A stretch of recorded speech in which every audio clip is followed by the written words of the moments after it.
was due to their hard work and also commitment, and we just need to congratulate Samatex for getting it done, even with 2 games to spare. Last season, Mediama had to win it on the final day, where they beat Tamale City by 3-0 to be crowned champions. This time round, it's a team that you would say are in their sophomore year in the top flight, and already they've managed to find their way around, to get things done the way it should be, and already they have been crowned champions. And what a way to do it for Samatex. But talking about the relegation, dogfight, I believe that's where all the attention is going to be, with just 2 games left to go, with a couple of outstanding games, and that's between Dreams FC and Real Tamale United themselves. Real Tamale United would have to win this one if they stand any chance at all of remaining in the top flight. A win for them today could take them to 34, and if they are able to win that outstanding game they have against Dreams FC, then that would also push them a bit further. But should any of these teams, Karela, Great Olympics, Heart of Lions, gain 1 more point, that means RTU will officially be relegated, and that's how bad it looks for them, considering the fact that the likes of Great Olympics will be playing against Heart of Oak. Heart of Lions will be at home over the weekend. Karela United would also be playing tomorrow against already elected champions, that's Samatex FC. Yeah. So it's so difficult for RTU at this point. Yes, they have to win. Yes, they have to keep on winning and hope that the other teams on top of them will keep on losing. But if any team should gain a point, would mean they just go down, and that's how bad I feel for this RTU team. Last season they were very close to being relegated, but I think a couple of games towards the tail end of the season just changed their fortunes around. It changed everything for them, and I was thinking that they would have just used that as a precursor, at least to learn some. They would have taken a cue from what happened coming into this season. This season they started brightly with that famous 1-0 win over Accra Folk on match day 1, Free getting that goal for them, and since then it's not really been bright for them. It's the away from that has really hampered their season, because you look at the away table and actually you have only managed 1 win in 15 away games. 1 win, and that's 3 points.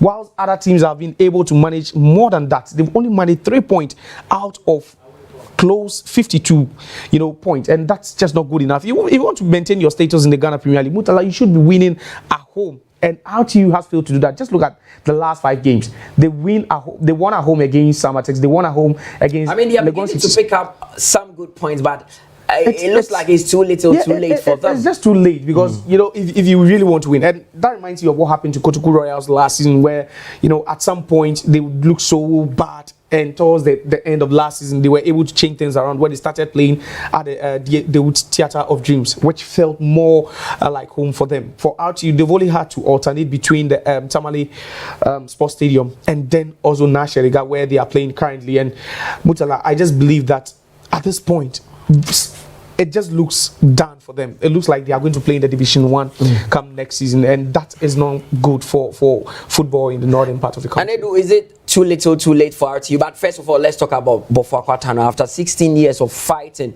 to be in the Ghana Premier League, they could not survive. They started the season brilliantly.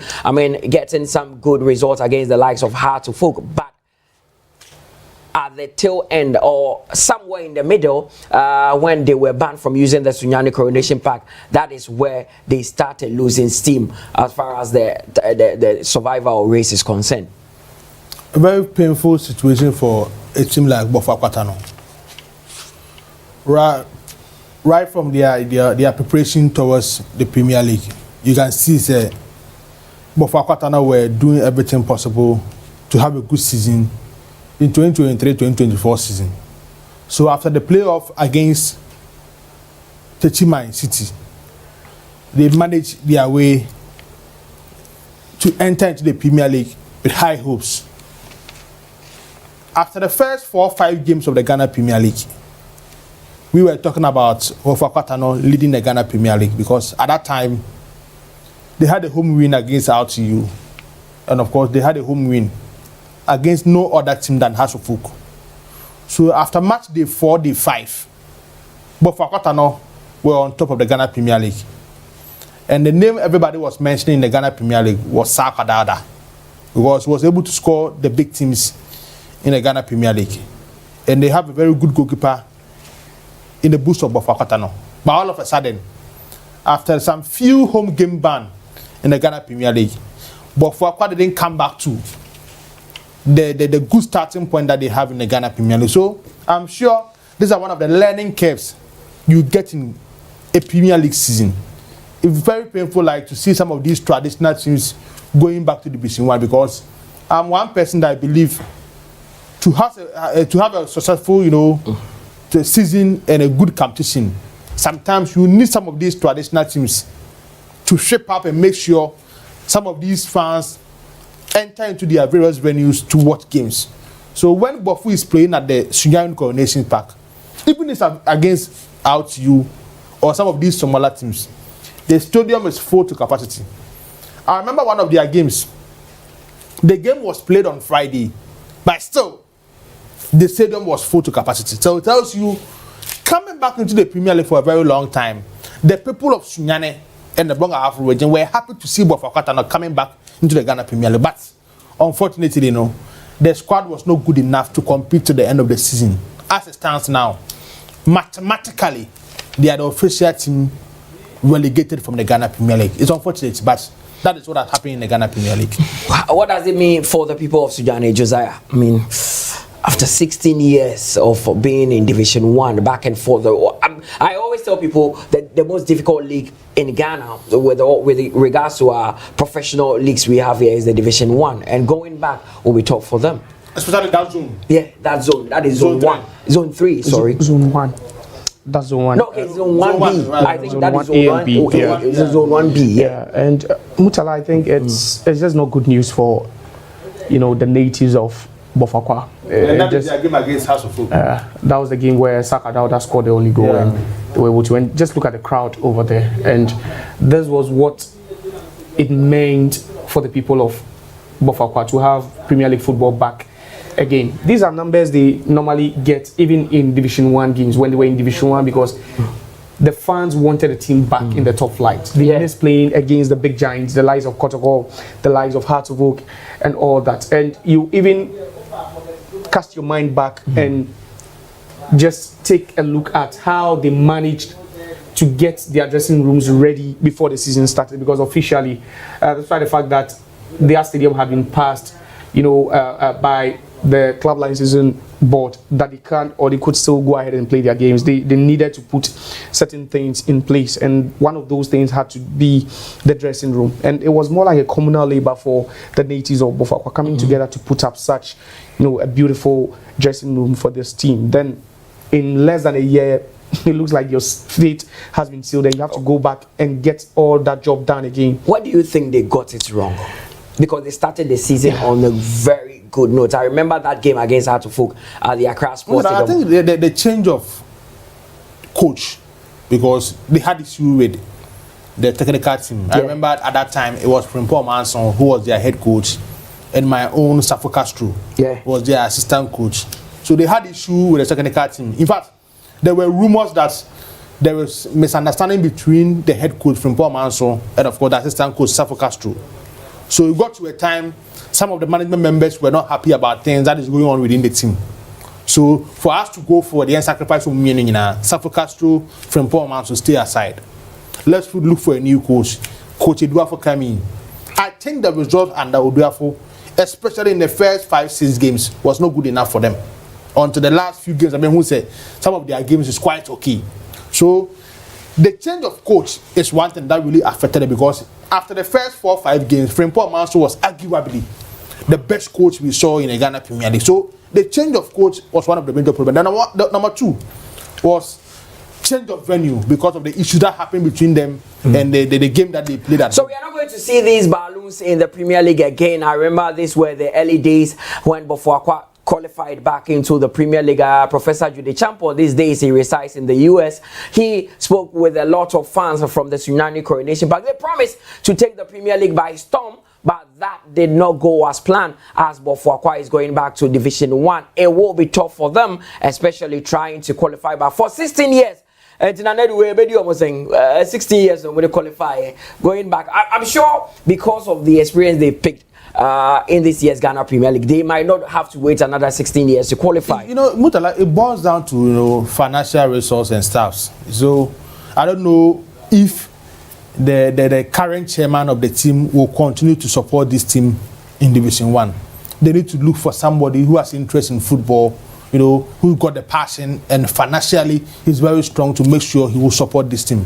If that is something is go by, I think they've gotten the experience playing in Division 1 much more than the rest of the teams in that zone. So, Bofo can go and come back. It depends on Nipa and Sada team no so or the Sika team to do well in the Division 1. So I'm sure they can go and prepare themselves and come back. Maybe, who knows, next season we may see them, even though in that zone they are still strong teams. In the course of the week, they had a playoff. Yeah. Remember the Techiman team versus the Wenchi team. Apostles and Heroes. Yeah. The Techiman Heroes. So Young Apostle from Wenchi has qualified because it tells you they also prepared themselves very well to qualify from that particular zone to the Premier League. So, but for Division 1, no matter what prepare, ready to invest a lot in the team. I will not be surprised next season they may come back into the Ghana Premier. They have a strong team. It depends on players who will leave.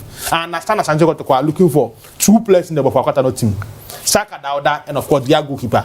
I'm sure some of the teams will also go into the Befo team, take 1 or 2 players. If they maintain some of the key players and bring in quality players in Division 1, who knows? Befo can come back into the Premier League. Can they, Josiah, with what you've seen from them, what should they do to ensure that they do not stay down there for a long time?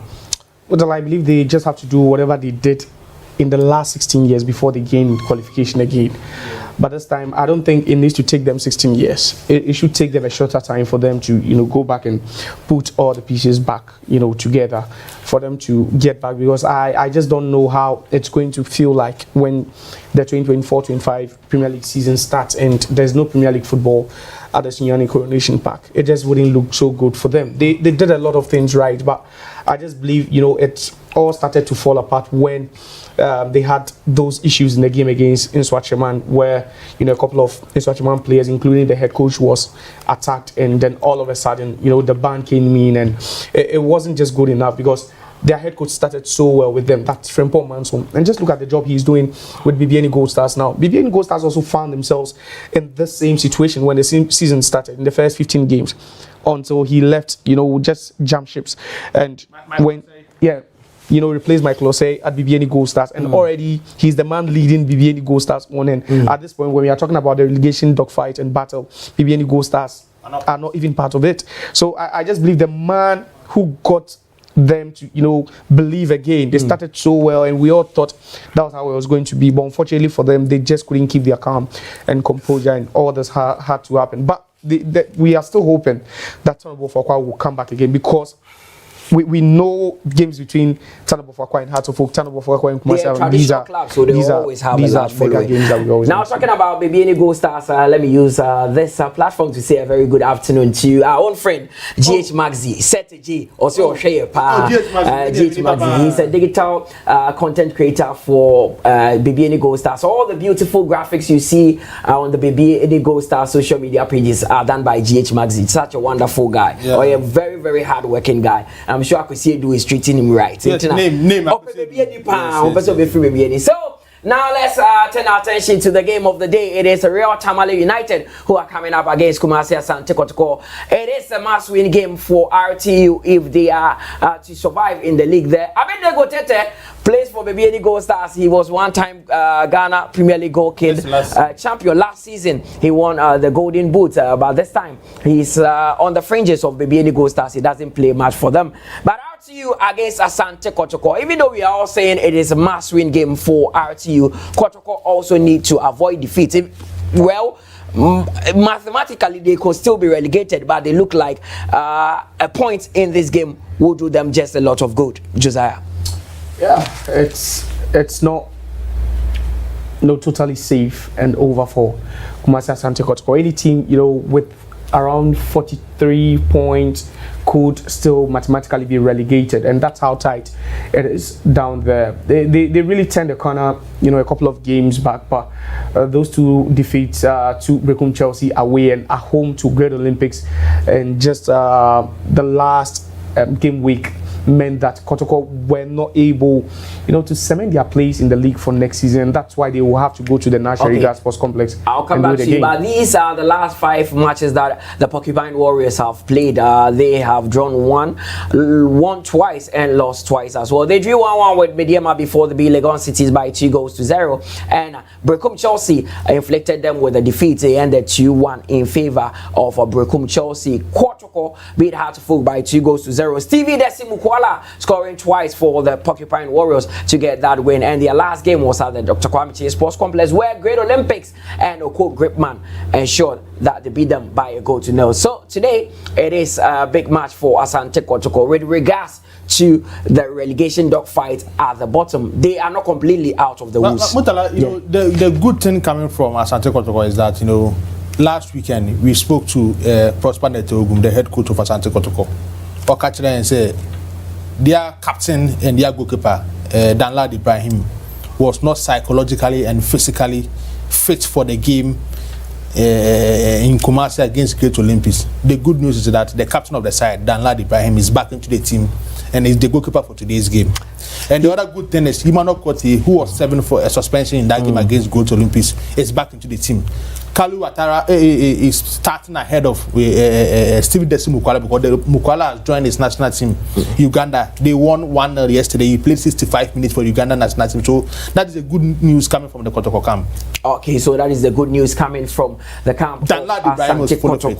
That Danlad has recovered. Last week, coach Prosper Natogum talked about the fact that he said he was not mentally and psychologically ready for the Olympic Games. I'm sure the psychologist of the team has worked on him, and he's ready for the game today. Will that play a role in what happens? Yeah, I think it's good news for Kotoko. And if you're a Kotoko fan, monitoring, then I believe you would also feel very confident going into the game, because Frederick Asari had to leave the Black Stars camp, after he was told that the goalkeeper and the captain of the side, that's Danlad Ibrahim, wasn't mentally okay and stable for the game, and that meant that you could see what that did to him, being, in the camp preparing for the game against Mali, then having to travel, on an impromptu basis all the way back to Kumasi and man the post in their game in that defeat against Great Olympics. So today to have Danlad back is quite a good news for them. They really need that leadership at this point of the season, going into every single game.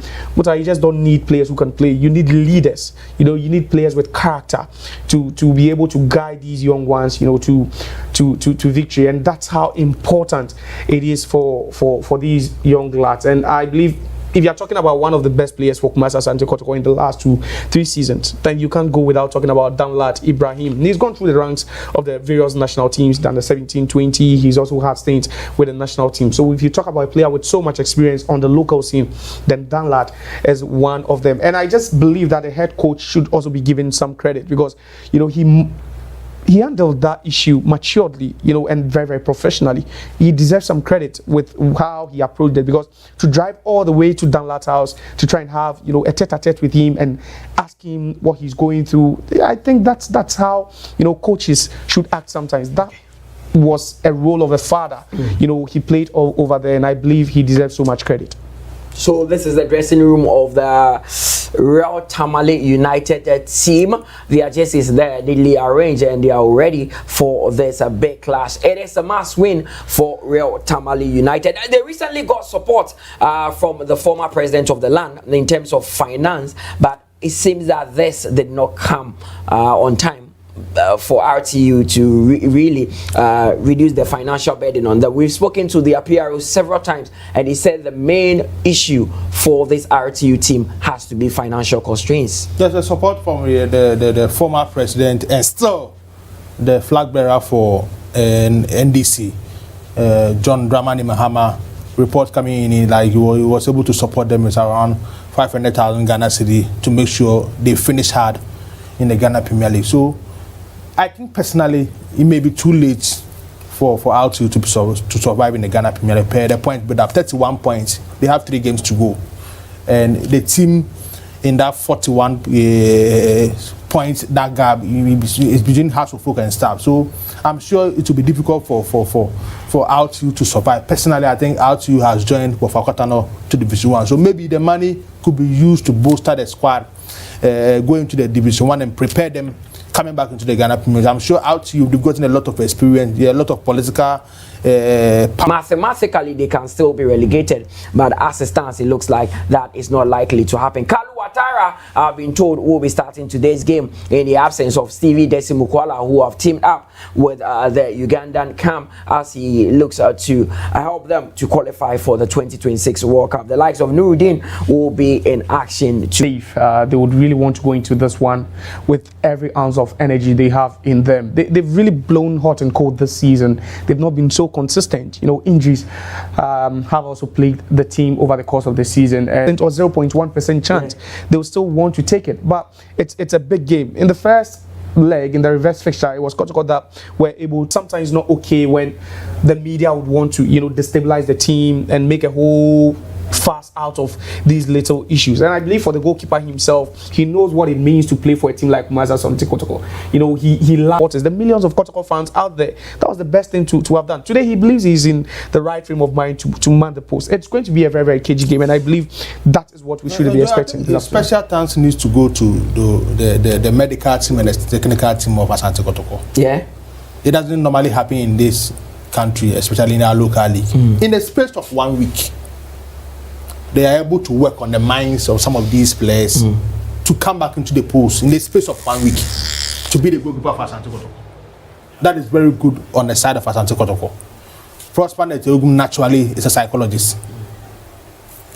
You know, their team manager, Ohini Brenya, naturally is very good in that aspect. They have a very good medical team working on that lad by him. So in the space of just 1 week, to work on the goalkeeper, not just to make on the bench, but to start the game for Asante Kotoko. Special thanks to the Asante Kotoko team on working on that lad Ibrahim. Bro, let's see how that one goes. The only time in this country that you can say that you are not mentally and psychologically ready for something is when examination is coming. Whether you are prepared or not, you would have to write. But Dan Lad, I mean, made his feelings known to the technical team that he wasn't ready for the Great Olympics game. But I'm sure they've worked tirelessly on him, and today he's starting the game for them in the absence of Frederick Asari, who is with the Black Stars of Ghana. They will be playing the Central African Republic on Monday. You're still watching Star Times at the Patch Channel 247, and we are building up to that game at the Nashiriga Stadium where Real Tamale United will be taking on Kumasi Asante Kotoko. We take a quick break here. We will be right back.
Match day 33 of the Ghana Premier League and will be at the Sheriga Stadium where Kumasi Asante Kotoko have traveled all the way from the Ashanti region to face off with the Real Tamale United, and this promises to be an interesting game because it is a make or break for RTU. Any result apart from a victory would spell doom for RTU. They could go down to Division 1, meaning that the people of the northern region might miss out on Premier League football next season. Well, Karela are also in the relegation dogfight, so it could be a very, very dicey situation for them. Let's see how that one goes. For Kumasi Asante Kotoko, relegation is not likely, but mathematically they are not completely out of the woods, and they would want to finish this season on a very high note. There, they are currently 10th on the Ghana Premier League table and will look to move further up with a win today against R2, especially having lost Ace Mutala Yakubu. So yeah, with Josiah Okokwe and of course Nana Edu. Now, gentlemen, let's talk about how RTU could approach this game. I mean, it is a make or break for them. They've scored 30 goals this season, but they've conceded 50 goals, the highest in the division. How do they approach this game today? It is like a make or break for them. It's the game that would, foretell if they can still remain in the Premier League, depending on what happens to the likes of Karela United and also Accra Great Olympics in their subsequent games. But I think the biggest blow for them will be the fact that they are not playing with their favorite striker, their top scorer this season, Mankuyeli, who has scored 8 goals for them. Also, Friye, who is also on 7 goals, isn't playing for them this afternoon, which tells you that they are missing this duo who between them have scored 15 Premier League goals this season, and that's the kind of the caliber of players they are missing this afternoon. If you want to stand any chance at all of getting 3 points in a game like this, Mutala, you need people who can bang in the goals. Mankuyeli has been very, very clinical for them this season. 8 goals for a team like RTU isn't a mere feat. The last player to have scored such numbers for them, I believe, was 11 goals so far for RTU in all competitions. Yeah, and that's quite good for them, and that's what Kotoko. Ogume is the coach of Asante Kotoko. Quickly, let's go through the lineup of the two teams before we cross over for the first 45 minutes. For RTU, Lukman Sharif is starting in post for them. Abdul Fattah Saibu, Ahmed Isa, Mohammed Idris, Junior Hussein Bilal, Mohammed Abu, Mustafa Hussein, Mohammed Suaudu, Abdul Karim Bukari, Awudu Mohammed, and of course Musa Al Hassan. And for Asante Kotoko, Danlad Ibrahim is in post for them. He is also the captain of the side. Justice Blay is starting. Serge Eric Zeze, Enoch Morrison, Kalu Watara, Yusuf Mohammed Nuruddin, Baba Yaya, Andrews Intim Menu, Nicholas Osebonsu, Aqua Peter Amidu, and of course Emmanuel Kote also back in there. So the stage is set for a big game. Nanetu, how do you think the first half would go? I think it's a strong lineup from both sides, even though they are missing Mankuyeli, who is a key player for RTU. Kotoko is also missing, Steve Mukwala, who is their top scorer in the club. But Kalu Watara, it's a big opportunity for him to also step up. The same as Danlad Ibrahim, of course, Emmanuel Kote coming back into the team. Kotoko may lead at the end of the first 45 minutes. Josiah, what do you think? How do you think the first half would go? Looking at the lineup of the two sides, I see Kotoko parading a very, very strong lineup. Yeah, it's a strong lineup. Yeah. It's just that they are missing their first choice striker. Is Stephen Mukwala, who is with the Ugandan national team on international duty. But it's an opportunity for Kalu Watara. Yeah, he has really struggled in front of goal this season. When you see Stephen Mukwala banging the goals, he's on 40 now, I think, and you compare that to Kalu Watara's numbers, who also started brightly. It doesn't really look good for him. But Kotoko shouldn't think this RTU side would be a mere pushover. This RTU side wouldn't want to go down without putting up a fight. I expect it to be very, very cagey and competitive in the first half. And Mutala wouldn't be surprised if RTU should even take the lead, in the first half. Yeah, it could be very, very tight, but I believe that RTU have got what it takes, to cause an upset in this one. On the bench for Asante Kotoko, they have the likes of Sharif Mohammed. So Kotoko going with the 4-2-1-3 formation there. Ibrahim Danladi in post, and the back four is Emmanuel Kote, Justice Blay, Mohammed Nuruddin, and of course Bonsu. Enoch Morrison and Intim Menu together with Serge Eric Zeze in the middle, and the front three there is Baba Yaya, Kalu Watara, and of course Peter Aqua Abidu also there. So it's a very, very attacking lineup for Asante Kotoko. They are going all out for the 3 points here. All the substitute ben, the likes of Sharif Mohammed are in there, and it's going to be a very, very interesting game. The likes of Shadrach Adwa are on the bench. Moise Poite is also on the bench for Asante Kotoko. For RTU, they are going with the typical 4-3-3 formation. Sharif in post, and the back four is made up of Suidu, Bukari, Sayubu, and of course Isa. Then in the middle is Abu Bilal and Idris with Al Hassan Mohammed, and of course Fuseni up front for them. So it's also a very attacking lineup. I'm sure we are going to see a lot of goals in this game, but I'm surprised to see the likes of Baba Kushebo actually on the bench for RTU.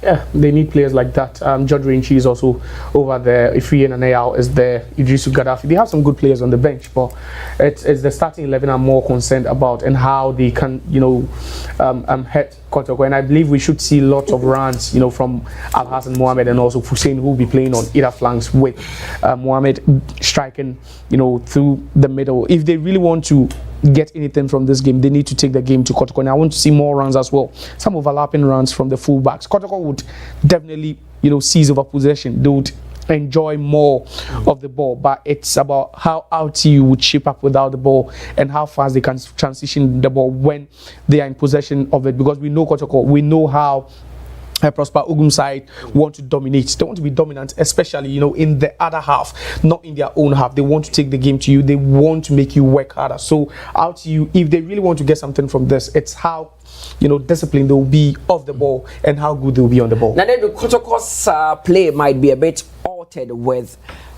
Stevie Desimukwala not around. He is not the same type of player like Kalu Watara is. We might see a lot of crosses going into the box for Kalu Watara.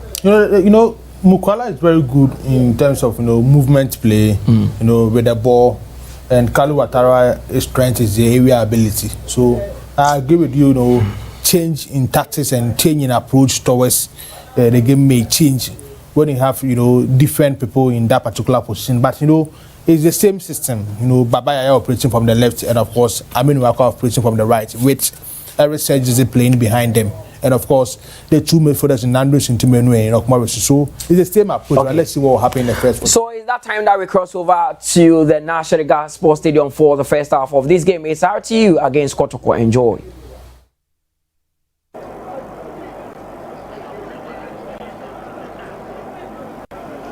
Hello everyone, thanks for joining us. It's the penultimate stage of the Ghana Premier League, and we're coming to you from the National Sports Center in Nalerigo. It's the home ground